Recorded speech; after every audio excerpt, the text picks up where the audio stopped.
Bismillahirrahmanirrahim. Assalamu alaikum dear students. My name is Inamur Rahman and today our topic is block diagram reduction. अच्छा, आप लोगों को इससे पहले ट्रांसफर फंक्शन बनाना, transfer function extract करना, ये सारी बातें आपने सीखी हुई हैं, ठीक है। लेकिन अगर ब्लॉक डायग्राम रिडक्शन की बात की जाए तो ये बेसिकली यूज़ किस लिए किया जाता है और मकसद, इसके पीछे मकसद क्या है, हम लोग पहले वो डिस्कस करते हैं, ठीक है। जो ब्लॉक डायग्राम रिडक्शन इसलिए की जाती है ताकि हम इस तरह के सिस्टम, ये देखिए मैं आपको दिखाता हूँ किस तरह के, इस तरह के जो बड़ा सा एक हमें डायग्राम दिख रही है जिसके अंदर हमारे पास ये 3 डिफरेंट ब्लॉक्स हैं, ठीक है। इस तरह के सिस्टम को एक ट्रांसफर फंक्शन में कन्वर्ट कर लें, एक ट्रांसफर फंक्शन बना लें, ठीक है। इससे अब इसको तो हम मैटलैब में तो ये काम बड़ी आसानी से और डिफरेंट वेज में कर सकते हैं, ठीक है, यूजिंग सिमुलिंक। कि आप क्या कहें, सिमुलिंक में जाएं, वहाँ पे आप डिफरेंट ये सब ब्लॉक्स बनाएं, इनपुट आउटपुट लें एंड लाइन मोड की कमांड यूज़ करें तो हमें जो है ये हम लोग ये काम ऑडियो रिडक्शन का कर सकते हैं। लेकिन अगर एनालिटिकली हमें इसको एक ट्रांसफर फंक्शन में कन्वर्ट करना हो, सिंप्लीफाई करना हो, तो हम कैसे करेंगे। अब एक चीज़ बच्चों याद रखो कि इनमें से तमाम ब्लॉक्स में से इन डायग्राम्स में जो हम चाहते ये हैं कि हम हर एक सब सिस्टम को इस फॉर्म में ले आएं। ये जो नीचे हमारे पास डायग्राम बनी हुई ना, छोटी वाली, ये जो कंप्लीट डायग्राम है, अब इसमें जो सब सिस्टम मतलब एक ये वाला ब्लॉक, एक ये और एक ये H1 H2 और ये H3 जो डिफरेंट 3 ब्लॉक्स हमें दिखाई दे रहे हैं, ठीक है, हम इसमें ले आएँ। क्योंकि हमें जो नीचे ये हमारे पास ये वाली जो फिगर है, फिगर 5.5 पर हमें इसका फॉर्मूला पता है, इसको हम सिंप्लीफाई कर सकते हैं। ये इसको सॉल्व करना easy as compare to this. तो हम क्या करेंगे, इस बड़ी वाली फिगर को एक एक सब सिस्टम को पहले इस तरह बनाएंगे और फिर उसके ओवरऑल सिस्टम को ऐसा बना के हम इसको सॉल्व कर लेंगे कंप्लीट।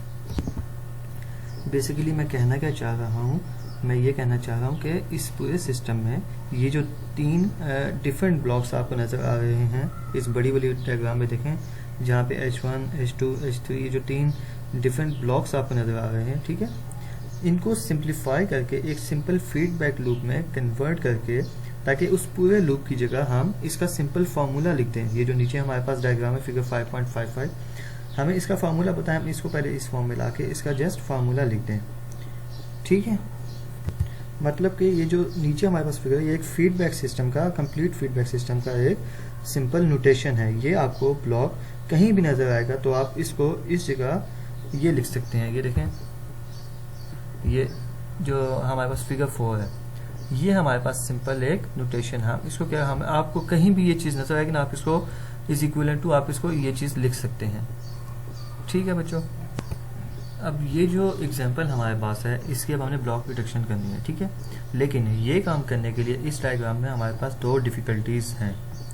एक तो ये देखें कि एक ये feedback loop is not a simple feedback loop, ये कोई सिंपल फीडबैक लूप नहीं है, क्योंकि इस फीडबैक लूप के अंदर एक P2 पॉइंट से, ये देखें जहाँ पे P2 पॉइंट है, यहाँ से एक कनेक्शन वापस जा रहा है, ठीक है, और एक फीडबैक लूप बन रहा है, ठीक है।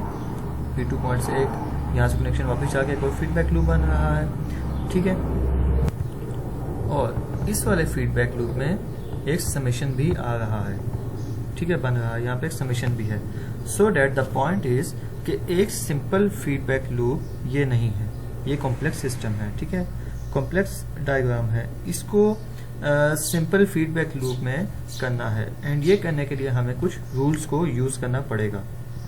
अब उन रूल्स को हम कैसे यूज करेंगे, ठीक है, तो पहले ये सिस्टम सॉल्व करने से पहले हम लेट्स डिस्कस दैट रूल्स, ठीक है, मूविंग टुवर्ड्स रूल, ठीक है। तो आते हैं रूल्स की तरफ। हमारे पास ये डिफरेंट रूल्स हैं। So now we are going to discussing rule number 1. As you can see, देखें रूल नंबर 1 पे हमारे पास अगर लेट्स से अगर हमारे पास कोई भी 2 इनपुट्स हैं, ठीक है, अब वो सम हो के हमें एक आउटपुट दें, और एंड उस आउटपुट के साथ जो हो हमारे साथ एक g(s) मल्टीप्लाई हो रहा हो। नाउ इफ वी वांट कि इस g(s) को हम समेशन के पीछे ले आए, मतलब इसको मूव करके लेफ्ट साइड पे ले आए, समेशन की बैक साइड पे, तो होगा क्या, अब जब भी हम इसके समेशन की बैक साइड पे लेके आएंगे, मतलब जब भी हम ये करेंगे तो हमारे पास इसके इक्विवेलेंट ये डायग्राम बन जाएगी। कहने का मतलब ये है, देखें कि जब भी हमारे पास 2 इनपुट हैं, उन दो इनपुट जब भी वो सम हो एंड हमें एक आउटपुट दें और उस आउटपुट के साथ हमारे पास एक जी ऑफ एस मल्टीप्लाई हो रहा हो एंड इफ़ वी वांट कि हम उस जी ऑफ एस को समेशन के लेफ्ट साइड पर लाएं तो हमें ये जो इक्विवेलेंट डायग्राम है इसको फॉलो करना होगा। मतलब कि जो आउटपुट पे जी ऑफ एस मल्टीप्लाई होता है वो तमाम इनपुट के साथ मल्टीप्लाई हो जाएगा। अब यहाँ पे बेशक 5, 6, 7 जितनी मर्जी इनपुट्स हों ये सब के साथ मल्टीप्लाई होगा। ठीक है, अब इसको समझते हैं मजीद अच्छे से। ये देखें, लेट से हमारे पास जो दो इनपुट्स हैं वो हैं 5, इनपुट 1 भी 5 है, इनपुट 2 भी 5 है। ठीक है, एंड जी ऑफ एस की वैल्यू 2 है एंड हमें ये कंप्लीट जो सिस्टम है हमें आउटपुट दे रहा है 20। अब इसके इक्विवेलेंट देखें, जब ये जी ऑफ एस जो है इन तमाम इनपुट्स के साथ मल्टीप्लाई होगा, तमाम इनपुट के साथ मल्टीप्लाई होगा, हमारी आउटपुट रिमेन सेम होनी चाहिए। ठीक है, इक्विवेलेंट सिस्टम है तो दोनों की आउटपुट सेम होगी। देखें, अब इनपुट 5 थी, इक्विवेलेंट ब्लॉक डायग्राम में देखें इनपुट 5 थी, जी ऑफ एस की वैल्यू 2, 5 to 10। ठीक है, अब यहाँ पे देखें इनपुट 2 में वो भी 5 थी एंड जी की वैल्यू 2 थी। ठीक है, 5 to 10 एंड ये दोनों सम है, सम होके हमें क्या दे रही है 20। ठीक है, तो मतलब के रूल 1 हमें ये बताता है कि जब भी हमारे पास इनपुट्स जितनी मर्जी इनपुट्स ऐड होके एक आउटपुट दें एंड वो उस आउटपुट के साथ कोई जी ऑफ एस मल्टीप्लाई हो रहा हो तो हम उस जी ऑफ एस को अपने समीशन से पहले ला सकते हैं। उस अपने समीशन से पहले लाने के लिए हमें क्या करना पड़ेगा, उस जी ऑफ एस को अपनी तमाम इनपुट्स के साथ मल्टीप्लाई कर देना होगा। ठीक है, now we are moving towards rule number 2। अब स्टूडेंट्स देखें कि अगर किसी इनपुट पे जी मल्टीप्लाई हो रहा हो, रूल नंबर 2 पे, ठीक है, किसी भी इनपुट पे जी मल्टीप्लाई हो एंड आप उसे सिमुलेशन के ऑपोजिट साइड मूव करना चाहते हैं, मतलब कि उसे आप इनपुट से हटा के आउटपुट वाली साइड पे लेके जाना चाहते हैं। ठीक है, तो होगा क्या, याद रखें मेरी बात वही वाली कि आपने जो चेंजेस करनी है आपकी आउटपुट चेंज नहीं होनी चाहिए। आपकी आउटपुट जो आपका सिस्टम पहले था वही होनी चाहिए जब आप उसको चेंज करेंगे। ठीक है, आउटपुट किसी भी हालत में चेंज नहीं होनी चाहिए। तो बेसिकली वी वांट कि हम जो ये इनपुट है इस इनपुट पे देखिए हमारे पास यहाँ पे जी है, वी वांट कि हम इसको समेशन के उस तरफ ले जाएं, अपनी आउटपुट के पास ले जाएं। ठीक है, तो अब ये होगा कैसे, अब ये जो इनपुट के साथ जी मल्टीप्लाई हो रहा है ये जब आउटपुट पे लेके जाएंगे तो आउटपुट के साथ मल्टीप्लाई होगा एंड बाकी जितनी भी इनपुट्स हैं जिनके साथ ये जी नहीं था उन सब के साथ ये जी डिवाइड हो जाएगा। डिवाइड क्यों होगा, ताकि in order to remain the output same. ठीक है, तो अब रूल नंबर 1 पे हम लोगों ने क्या पढ़ा कि अगर देखें हमारे इनपुट्स 2 हो एंड आउटपुट पे जी हो, हम आउटपुट से इनपुट पे जी लाना चाहते हो। ठीक है, आउटपुट से इनपुट पे अपना जी लाना चाहते हो तो तमाम इनपुट्स पे जी मल्टीप्लाई हो जाएगा। ठीक हो गया, ये रूल नंबर 1 था। रूल नंबर 2 क्या था कि अगर हमारी इनपुट्स पे या एक इनपुट पे या दो मतलब इनपुट पे अगर जी हो, हम उस जी को आउटपुट पे लेके जाना चाहते हो तो वो जी क्या होगा, आउटपुट पे मल्टीप्लाई होगा, लेकिन बाकी तमाम इनपुट्स जिनमें ये जी नहीं है उनके साथ क्या हो जाएगा, जी डिवाइड हो जाएगा। देखें ये 1/1 जी यहाँ पे डिवाइड हो गया। यहाँ पे जितनी भी इनपुट्स हों, बेशक 5 हो, 6 हो, 7, उन तमाम के साथ ये जी क्या हो जाएगा, डिवाइड हो जाएगा। ये फर्स्ट 2 रूल्स थे। ठीक है, now moving towards the third rule. तो स्टूडेंट्स रूल नंबर 3 में ये है कि अगर कहीं भी जी ऑफ एस मल्टीप्लाई हो रहा है, ठीक है, एंड 2 कॉमन कनेक्शन से पहले मल्टीप्लाई हो रहा है, 2, 3, 4 जितने मर्जी कॉमन कनेक्शन हों, जी उनसे अगर पहले मल्टीप्लाई हो रहा है, ये देखें जैसे यहाँ पे हमारे पास 2 कनेक्शन हैं, ठीक है, कॉमन कनेक्शन है। अब यहाँ से इन दोनों से पहले जो है वो जी मल्टीप्लाई हो रहा है। ठीक है, तो अब जब हम इस जी को if we want to move this G towards the right of this point, ठीक है, हम इस पॉइंट के इसको आगे लाना चाहते हैं, तो होगा क्या, ये जो जी है जितने भी आगे कनेक्शंस हैं उन तमाम के साथ ये जी ऑफ जो है वो मल्टीप्लाई हो जाएगा, उन सब के साथ ये जी अटैच हो जाएगा। अब यहाँ पे 2 हैं तो इन दोनों के साथ जी, आई डोंट थिंक सो इसमें कोई कंफ्यूजन की बात है। देखें जी यहाँ पे दोनों पॉइंट से पहले जो था वो 2 कॉमन पॉइंट से पहले मल्टीप्लाई हो रहा था। अब जब हम ये सिंपल मल्टीप्लिकेशन रूल समझ लें, जिसका 2 जो है वो अगर यहाँ पे मल्टीप्लाई ये इन दोनों के साथ मल्टीप्लाई होगा, ठीक है, इसी तरह क्या होगा, ये जिस तरह जी है ये अब इन तमाम आगे जितने भी कनेक्शंस हैं जो कॉमन कनेक्शंस हैं उन सब के साथ आगे मल्टीप्लाई हो जाएगा। Now we are moving towards rule number 4। तो स्टूडेंट्स देखें रूल नंबर 4 में हो क्या रहा है, देखें सिमिलर टू रूल नंबर 3 जिससे हमारे पास कॉमन मल्टीपल पॉइंट्स थे, ठीक है, रूल नंबर 3 में हमने क्या किया था, कॉमन मल्टीपल पॉइंट्स है एंड जी हमारे पास उन पॉइंट्स से पीछे मल्टीप्लाई हो रहा था।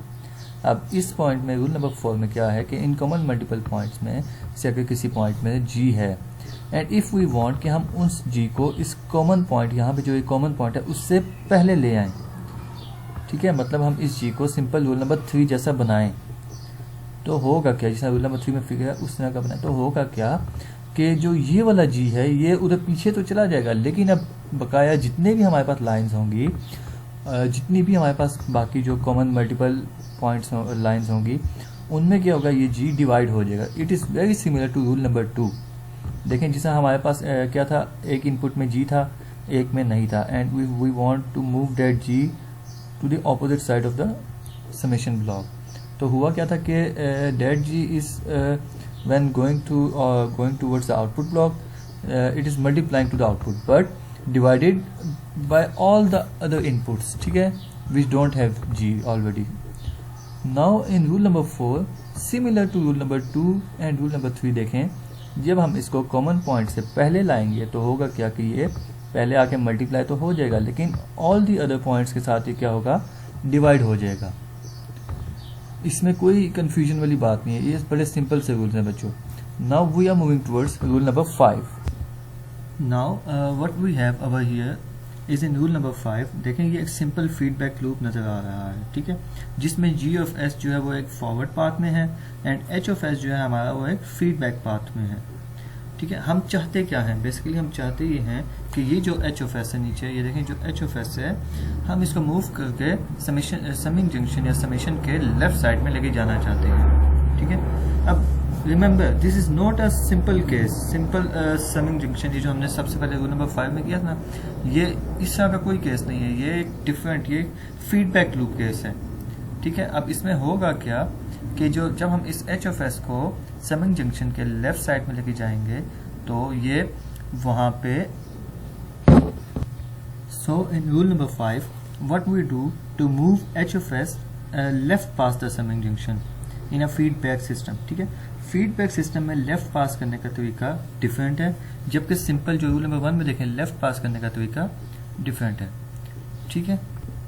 सो नाउ मूविंग फॉरवर्ड, हमारे पास जो ये एक बड़ा सा ब्लॉक है, इसको आप देख लें, हम लोग क्या, ये मैंने ये वाली एग्जांपल सॉल्व की है, ठीक है।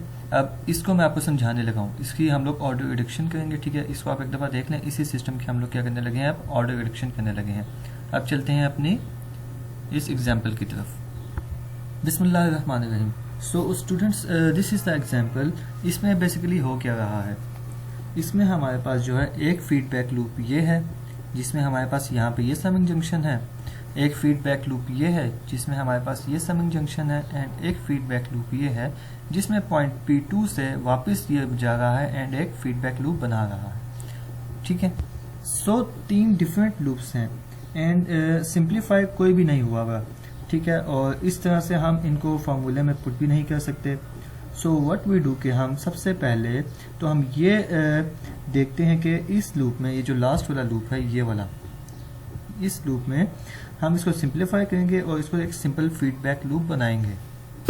तो अब इस लूप को सॉल्व करने के लिए बेसिकली उसके लिए हमें करना क्या है, ये जो H3 है, ये जो यहाँ पॉइंट P2 से, ये देखें यहाँ पॉइंट P2 से जो वापस जा रहा है, ठीक है, ये अगर इधर से रिमूव हो जाए तो हमारे लिए बहुत आसानी हो जाएगी, ठीक है। अब उसको रिमूव करने के लिए जो रूल था कि अगर किसी भी पॉइंट को या कि यूं देखें कि मल्टीप्लिकेशन के बाद 2 पॉइंट्स निकल रहे हैं, ठीक है, अगर हम चाहें कि ये वायर, मैं आपको अच्छे से समझाता हूँ, देखें।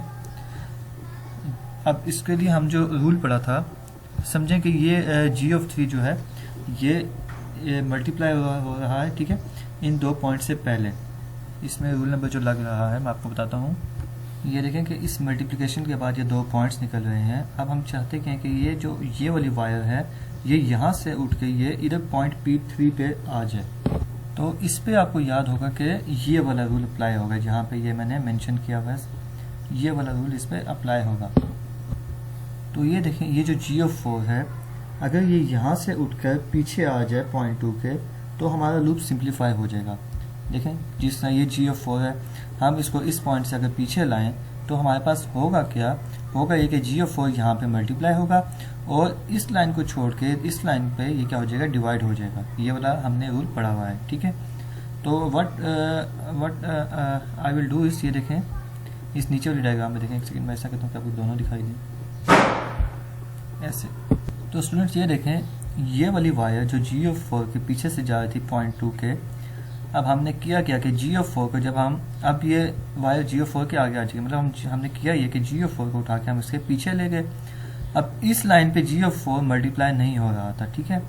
तो होगा क्या कि ये P2 से पहले G3 के साथ G4 मल्टीप्लाई हो जाएगा और इधर H3 के साथ G4 डिवाइड हो जाएगा। ये देखें स्टूडेंट्स, हुआ क्या, ये यहाँ से जो लाइन थी ये उठ के यहाँ पे जब आई तो हुआ क्या कि इस वाली लाइन पे, क्योंकि इस वाली लाइन पे G4 नहीं था, इस पे डिवाइड हो गया और उससे पीछे वाली लाइन पे G4 मल्टीप्लाई हो गया। ये देखें यहाँ पे ये मल्टीप्लाई हो गया और उसके साथ ये डिवाइड हो गया। तो इसमें ये वाला रूल हम लोगों ने लगाया। अब हुआ क्या कि ये वाला एक कंप्लीट फीडबैक लूप बन गया है। सो व्हाट वी हैव, तो अब आप ध्यान करें, देखें ये वाला जो एक लूप बना है ये हमारा एक फीडबैक लूप बन गया है। इसमें कोई भी इनपुट या कोई भी एक्सटर्नल इनपुट या कोई भी एक्सटर्नली या कुछ भी फीडबैक नहीं है, ठीक है। तो अब हम लोग what we will do is, क्योंकि ये एक सिंपल फीडबैक लूप बन चुका है तो हम क्या करेंगे, इस पे फार्मूला लगा देंगे। तो अब इसमें हम लोग कौन सा फार्मूला लगाएंगे, उस फार्मूले की तरफ हम लोग बढ़ते हैं। देखें ये वाला g of s divide by 1 plus g of s h of s। तो उस फार्मूले से हमारे पास बना क्या, ये देखें g3 g4 divided by 1 plus h2 g3 g4। देखें g of s divided by 1 plus g of s h of s का फार्मूला। तो हुआ क्या कि g3 g4 ऊपर आ गए, g of s मतलब कि overall g of s g3 g4 divided by 1 plus h2 g of s मतलब h2 g of 3 g of 4। Simple हमने क्या किया, यहाँ पे वो फार्मूला लगा दिया। नाउ स्टूडेंट्स अब देखें, अब इस वाले लूप को देखें, ये जो मैं कर्सर माउस का है इसको देखें। Now we are going to solve this feedback loop, ठीक है। लेकिन इस लूप में ये एक पॉइंट है जो हमारे पास सिंपल इस फीडबैक वाले लूप वाले फार्मूले को ख़राब कर रहा है, ठीक है, क्योंकि इसमें एक एक्सटर्नली यहाँ से फीडबैक आ रहा है। Now what I am going to do, इसके इस पॉइंट को उठा के अगर हम इधर आउटपुट के पास ले आए, मतलब इस चीज़ को, ये जो ब्लॉक है इसको हम इस पॉइंट के बैकवर्ड मूव करें, ठीक है, तो क्या होगा, हमारे पास ये एक कंप्लीट फीडबैक लूप बन जाएगा एंड हम सिंपली फार्मूला लगा के इसको सॉल्व कर सकते हैं। अब देखें कि इसमें भी सेम ये वाला रूल लगेगा, ये यहाँ पे जो मैंने मेंशन नहीं किया जिसे हमने स्टेप इसमें लगाया था 2 में। होगा क्या, क्योंकि अब ये वाला ब्लॉक जब हम इस पॉइंट के पीछे लाएंगे तो ये जो है ब्लॉक के इस लाइन के साथ मल्टीप्लाई नहीं हो रहा जिसमें h1 है, h1 वाली लाइन के साथ ये ब्लॉक मल्टीप्लाई नहीं हुआ। तो होगा क्या कि सबसे पहले ये इस वाली लाइन के साथ डिवाइड होगा। देखें ये देखें, जिस लाइन के साथ मल्टीप्लाई नहीं था उसके साथ जाके डिवाइड होगा और दूसरी वाली लाइन, ये देखें ये G4 था, इस वाली जो फर्स्ट लाइन थी इसमें मल्टीप्लाई नहीं था तो पहले ये इसके साथ डिवाइड हुआ, उसके साथ जाके मल्टीप्लाई हुआ, यहाँ पे मल्टीप्लाई यहाँ पे डिवाइड। तो सिंपली जैसा यहाँ पे हमने किया था, जब हम इस G4 को यहाँ पे, जब हम इस G4 को पॉइंट के पीछे लाए थे तो हुआ क्या था, वो H3 के साथ, क्योंकि हमने H3 वाली लाइन को उस टाइम मूव किया था तो H3 वाली लाइन के साथ डिवाइड हुआ था और G3 के साथ मल्टीप्लाई हुआ था। तो यहाँ पे भी क्या सिंपल यही हो रहा है। ये देखें, जब हमने इस ब्लॉक को उठा के ये जो H1 वाली लाइन है इसके पीछे लाए तो H1 के साथ ये वाला ब्लॉक डिवाइड हो जाएगा, ठीक है, डिवाइड, एंड G2 के साथ ये वाला ब्लॉक मल्टीप्लाई हो जाएगा। देखें अब स्टेप ये दोनों आपको मैं कहता हूँ कि दिखाई दें। हुआ क्या, ये देखें G2 के साथ ये ब्लॉक मल्टीप्लाई हुआ एंड H1 के साथ ये डिवाइड हो गया। जब डिवाइड होगा तो ये 1 ओवर की फॉर्म में मैंने लिखा तो इसको मैंने सॉल्व करके ऐसे लिख दिया, ठीक है। इसमें सेम जो हमने रूल लगाया था ये वाला रूल इसमें सेम अप्लाई हुआ है। तो स्टूडेंट इससे हुआ क्या, ये देखें, ये जो ऊपर वाला लूप ये एक सिंपल फीडबैक लूप बन गया है। सिंपल फीडबैक लूप मैं आपको दिखाता हूँ, ये वाला इस तरह। अब इसका हमारे पास फार्मूला क्या था, g of s divided by 1 plus g of s h of s। तो अब हम इसमें सिंपल यही वाला फार्मूला लगाएंगे। और ये एक सिंपल एक ब्लॉक बन जाएगा। ये देखें स्टेप नंबर 3 से स्टेप नंबर 4, इस पे हमने जस्ट वो फॉर्मूला लगाया G of S divided by 1 plus G of S H of S. तो इसको सॉल्व करने के बाद हमारे पास ये एक ब्लॉक में कन्वर्ट हो गया। सिंपल हमने क्या किया था, हमने इस ब्लॉक को उठा के इस पॉइंट के पीछे लाए और H1 वाली लाइन को हम जब इसके फॉरवर्ड टके गए तो ये वाला ब्लॉक H1 के साथ डिवाइड हुआ और G2 के साथ मल्टीप्लाई हुआ एंड ये एक कंप्लीट फीडबैक लूप बन गया। ये जब फीडबैक लूप बन गया तो हुआ क्या कि अब इस पे जस्ट हमने सिंपल फार्मूला लगाया एंड उस फार्मूले की मदद से हमारे पास ये एक ब्लॉक बन गया। अब हमारे पास ये एक कंप्लीट फीडबैक लूप बन गया है। अब हमारे पास ये एक लास्ट लूप है, लेकिन स्टूडेंट्स आपने इस चीज़ का लाजमी ख्याल रखना है कि आपने अपने सिंबल्स को, अपनी राइटिंग को इतना साफ रखना है या इतना वाज़ेह रखना है कि आपको जब ये सॉल्व करें कोई कन्फ्यूजन ना हो। आप इस ब्लॉक को सिंपल x कह दें अभी या y कह दें, कुछ भी कह दें, जिससे आप जब इसको सॉल्व करें तो आपके लिए आसानी हो। नाउ स्टूडेंट्स, बेशक हमारे पास अब ये एक सिंपल फीडबैक लूप बन गया है, बट हमारी मैथमेटिक्स जो है यहाँ पे बड़ी कॉम्प्लेक्स हो गई है। देखें तो अब इसमें पहले फार्मूला लगाने से पहले मैं क्या करता हूँ, जस्ट से पहले इस वाले ब्लॉक को, ये जो G1 के आगे ब्लॉक है, इसको सॉल्व करते हैं, इसको थोड़ा सिंप्लीफाई करते हैं, फिर हम आगे इसको सॉल्व करते हैं, फार्मूला लगाते हैं। देखें इसको मैंने किस तरह लिखा, इस ब्लॉक को मैंने इस तरह लिखा G2 G3 G4 divide by 1 plus H2 G3 G4 divided by 1 plus H3 by G4 G2 G3 G4 1 plus H2 G3 G4। अब इसको सिंप्लीफिकेशन आप लोगों के सामने है, in front of you can see. देखें इसको जस्ट मैंने सॉल्व किया, ठीक है। ये जो हमारे पास चीज़ बनी, इसके साथ क्या होगा, देखें ये चीज़ एज इट इज़ इधर आई एंड g ऑफ 1 जो था वो, क्योंकि इस ब्लॉक के साथ मल्टीप्लाई हो रहा था तो g ऑफ 1 को मैंने यहाँ पे ये मल्टीप्लाई कर दिया G1 and G2 G3 G4 divided by 1 plus बाकी सब कुछ ये वाला ये एज इट इज़ आ गया एंड G1 इसके साथ मल्टीप्लाई कर दिया। एंड नीचे देखें H1 के साथ ये वाला ब्लॉक मैं थोड़ा सा छोटा करता हूँ ताकि आपको दोनों दिखाई दें। ये देखें H1 के साथ ये ब्लॉक मल्टीप्लाई होता है तो सिंपल H1 इसके साथ क्या हो गया, मल्टीप्लाई हो गया। अब इसमें हम लोग क्या कहते हैं, हम लोग अपना वो वाला फार्मूला लगाएंगे जो हमने पढ़ा था g of S divide by 1 plus h of S G of S, ठीक है। तो देखें जस्ट मैंने यहाँ पे क्या किया, फार्मूला लगाया एंड इसको सॉल्व किया। ये सब मैथमेटिक्स है, ये आप लोग खुद करेंगे तो हो जाएगा इजीली। तो एंड में क्या होगा, हमारे पास ये एक ये रिजल्ट आएगा।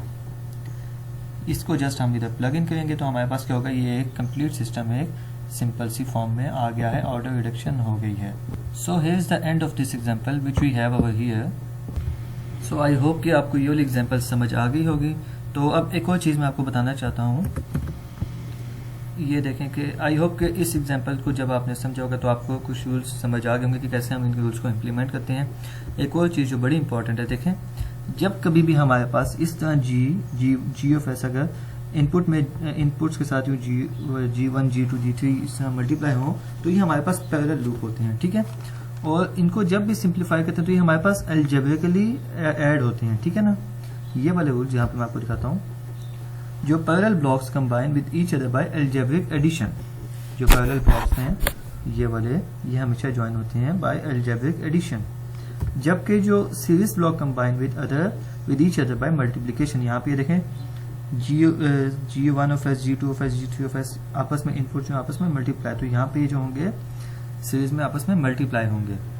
तो आई होप के स्टूडेंट्स आपको ये वाला लेक्चर समझ आया होगा। फिर भी अगर कोई कन्फ्यूजन हो तो यू कैन आस्क मी। आज के लिए इतना ही, अल्लाह हाफिज़, अपना ख्याल रखिएगा।